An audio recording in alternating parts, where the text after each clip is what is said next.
नमस्कार दोस्तों। Finally BPSC ने 71st बीपीएससी की प्रीलिम्स का रिजल्ट यहाँ पर कल घोषित कर दिया है।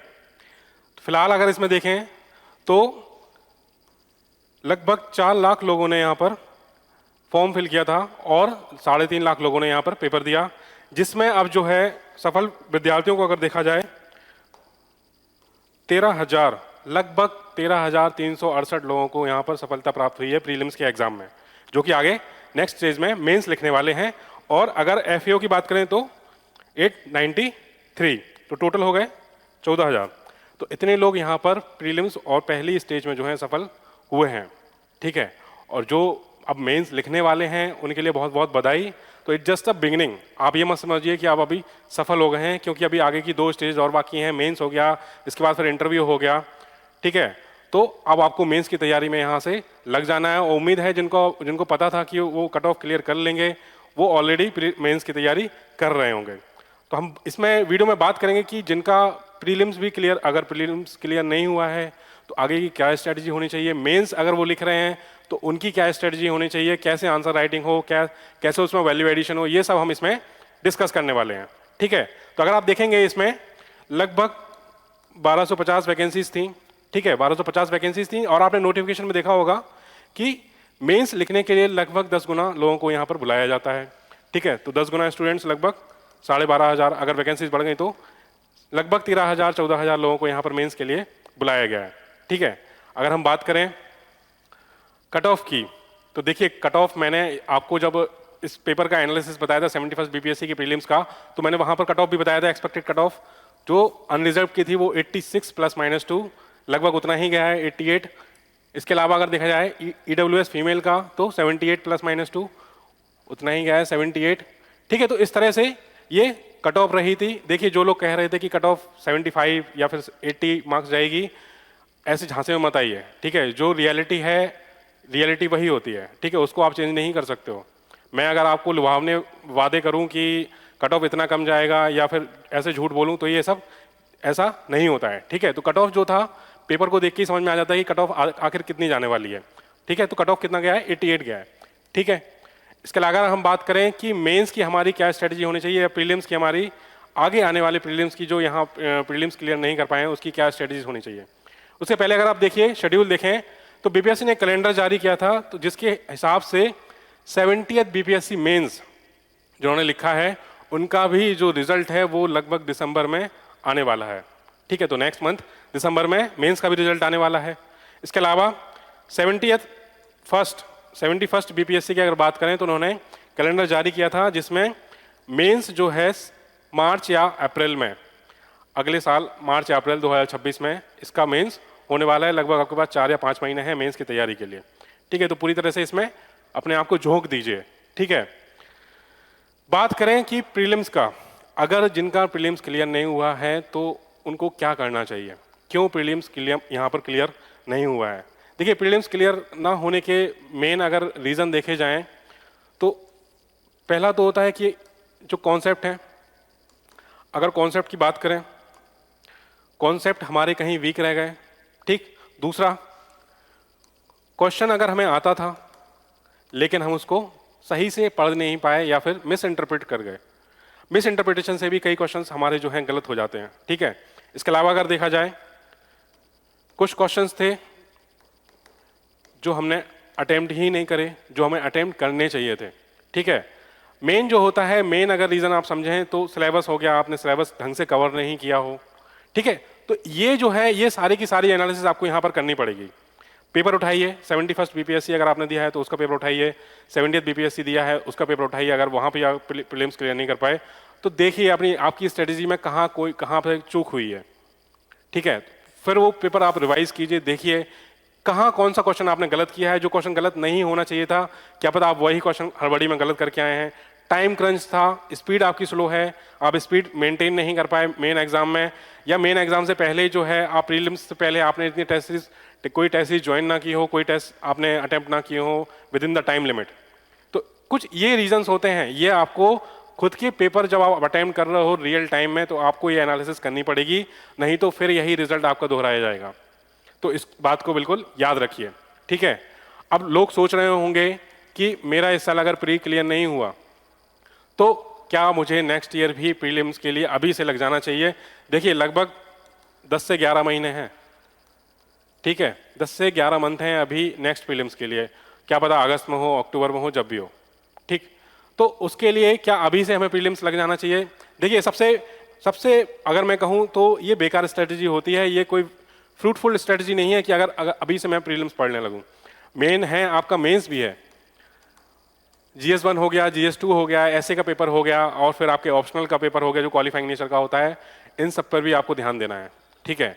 जब हम मेंस की तैयारी करते हैं तो एक होलिस्टिक या कॉम्प्रिहेंसिव तैयारी होती है जिसमें आप प्री को भी कवर करते रहते हैं। ये मैंने आपको पहले भी बताया था, एक पूरा प्रोसेस होता है एंड प्रोसेस टेक्स टाइम। एक पूरी प्रक्रिया होती है जिसमें काफ़ी टाइम लगता है, तभी जाके आप इनपरफेक्शन से परफेक्शन की तरफ जाते हैं।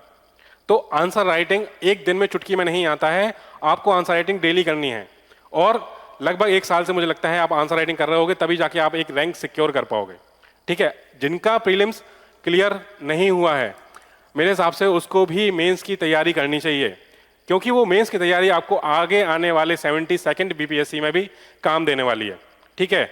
जिस दिन परीक्षा होती है, जिस दिन आपका एग्जाम हो रहा है मेंस का, उस दिन जाके भी आप या तो अपने घर पर या किसी इंस्टीट्यूट में जाके मेंस लिख सकते हो, मेंस का एग्जाम अटेम्प्ट कर सकते हो उसी रियल टाइम में, ठीक है। तो ये करना बहुत जरूरी है। आप अगर किसी टॉपर्स को फॉलो करते हो तो आप ये देखिए, कुछ टॉपर्स ने कहा है कि अगर मेरा प्री क्लियर नहीं हुआ है तो मैं उसी टाइम पर जाके, जब मेंस का एग्जाम होता है उसी दिन, परीक्षा के दिन मैंने परीक्षा दी है।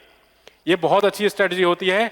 इसका मतलब ये है कि आप अभी से आगे आने वाली स्टेज को फॉलो कर रहे हो, उसके लिए प्रिपेयर कर रहे हो, तो ज्यादा आपके पर बर्डन उस दिन नहीं आने वाला है। 3-4 महीने में आप मेंस की तैयारी इतने अच्छे से नहीं कर पाएंगे, ठीक है। तो ये पूरा एक प्रोसेस है। अगर आप केवल प्री के लिए पढ़ रहे हैं तो आप फिर मेंस में फिर अटक जाएंगे, तो फिर से वही साइकिल में आप वापस आ जाएंगे, ठीक है। तो प्री फोकस होना है, लेकिन पहले आपको मेंस फोकस होना है, पूरा सिलेबस कवर करना है, कौन कौन से क्वेश्चंस हैं, प्रीवियस ईयर क्वेश्चंस की एनालिसिस कीजिए।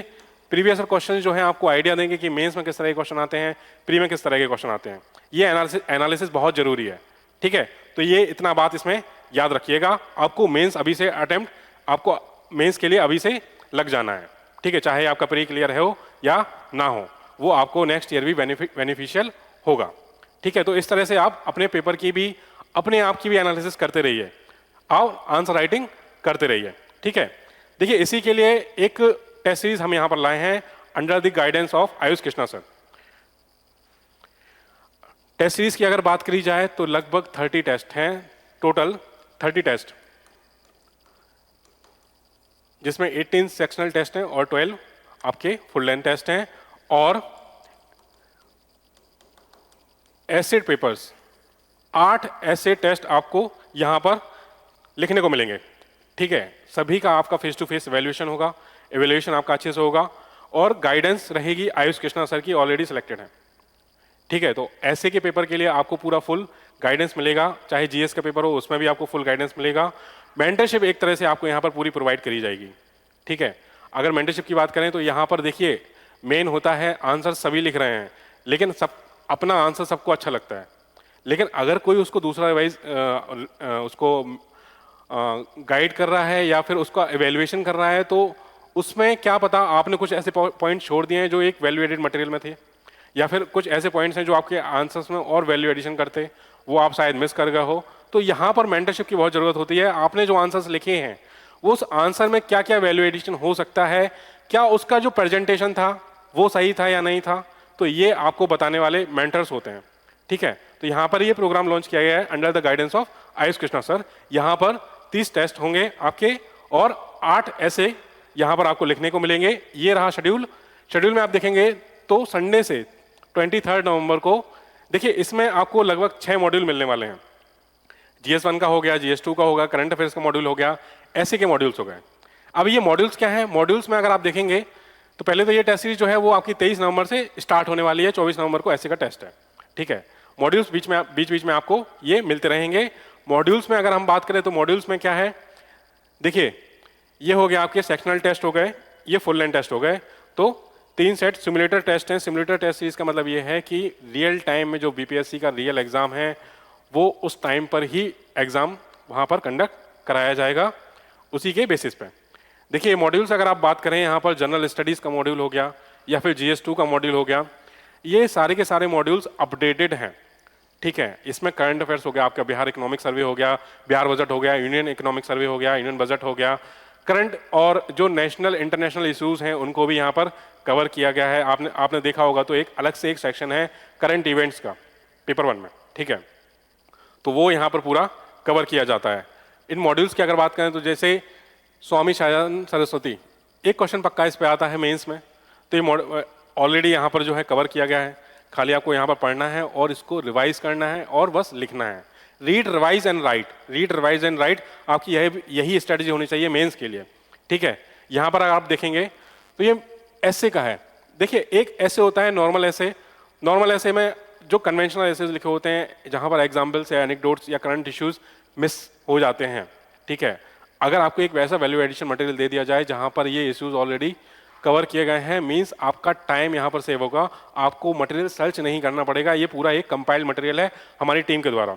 जैसे अगर ऑपरेशन सिंदूर की बात की जाए, कर्नल सोफिया कुरैशी और व्योमिका सिंह, या फिर पूर्णिमा देवी वर्मन की बात करी जाए, एनवायरमेंटलिस्ट हैं जो, तो ये सारे के सारे यहाँ पर एग्जाम्पल ऑलरेडी अपडेटेड हैं।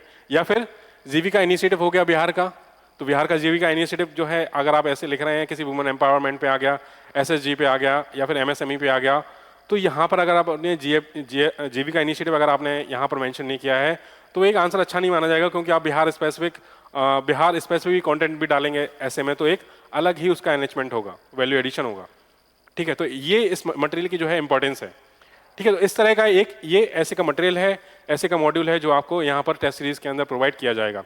इसके अलावा अगर आप देखेंगे सोशल एंटरप्रेन्योरशिप हो गया, तो ऑलरेडी ये अपडेटेड है। ह्यूमन डेवलपमेंट इंडेक्स जो है 2025 का है, क्या इसके डायमेंशंस हैं, क्या होता है सोशल एंटरप्रेन्योरशिप। अगर बिहार की बात की जाए तो बिहार स्पेसिफिक कंटेंट भी यहाँ पर ऐड किया गया है। कहने का मतलब यह है कि आपका जो टाइम आप किल करेंगे यहाँ वहाँ मटेरियल ढूंढने में, वो यहाँ पर पूरा एक कंपाइल कर दिया गया है इन मॉड्यूल्स में, जो आपका टाइम सेव करेगा और आंसर को एनरिचमेंट बनाएगा, उनको एनरिच्ड करेगा, ठीक है। तो इस तरह से देखिए, अगर और बात करी जाए तो इसमें ये हो गया आपका हिट रेशियो।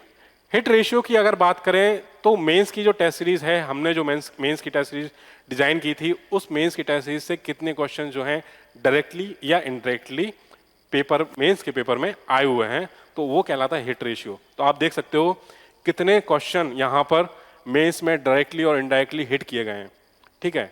तो मतलब ये है कि हमारी जो टीम है जो एक टेस्ट सीरीज प्रिपेयर कर रही है, वो BPSC के प्रीवियस ईयर क्वेश्चंस को पूरा एनालाइज करके आगे क्या ट्रेंड आने वाला है उसको एनालाइज करके फिर जाके एक टेस्ट सीरीज यहाँ पर प्रिपेयर की जाती है। और उसमें अगर बात करें एवेल्युएशन की, तो एक मेंटरशिप जो टीम है हमारी, जो मेंटर्स की टीम है, वही आपकी कॉपी एवेल्युएट करती है और फिर एक कमेंट देती है, ठीक है। क्योंकि ये जो लास्ट में जो कमेंट मिलते हैं कॉपी, देखिए कुछ कॉपीज होती हैं, जैसे अगर एक कॉपीज हैं, किसी ने कॉपी चेक करी, बस ऐसे चेक कर दिया और एक कमेंट डाल दिया, उससे कोई वैल्यू एडिशन नहीं होने वाला, वो फर्जी टेस्ट सीरीज है, ठीक है। कोई अच्छी टेस्ट सीरीज वो होती है जहां पर आप अगर टेस्ट सीरीज ज्वाइन करने के बाद आपके आंसर्स में एनरिचमेंट हो रहा है या फिर वैल्यू एडिशन हो रहा है, वही एक सबसे अच्छी टेस्ट सीरीज है, ठीक है। कॉपी कैसे इवेल्युएट हो रही है ये भी बहुत मैटर रखता है, कैसे फीडबैक्स उसमें जा रहे हैं वो भी मैटर रखता है, ठीक है। तो इन सबको गौर रखिएगा, इस पर गौर कीजिएगा, ठीक है।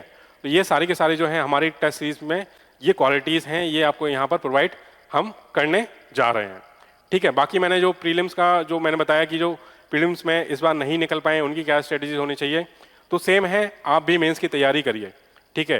परीक्षा के दिन परीक्षा दीजिए, जिस दिन परीक्षा हो रही है उसी दिन आप परीक्षा दीजिए, एग्जाम लिखिए सेम एनवायरनमेंट में, ठीक है, जो आपको आगे आने वाले टाइम के लिए यहाँ पर तैयारी करने वाला है। बाकी आप हमारी टीम से कांटेक्ट कर सकते हैं इसमें, ठीक है। जो इसमें एड्रेस दिया हुआ है और फ़ोन नंबर्स दिए हुए हैं वहाँ पर आप इसमें कांटेक्ट कर सकते हैं, ठीक है। जो भी आपको इसमें इंफॉर्मेशन चाहिए है, टेस्ट सीरीज ज्वाइन करनी है, तो आप इस नंबर पर कॉल कर सकते हैं। Thank you.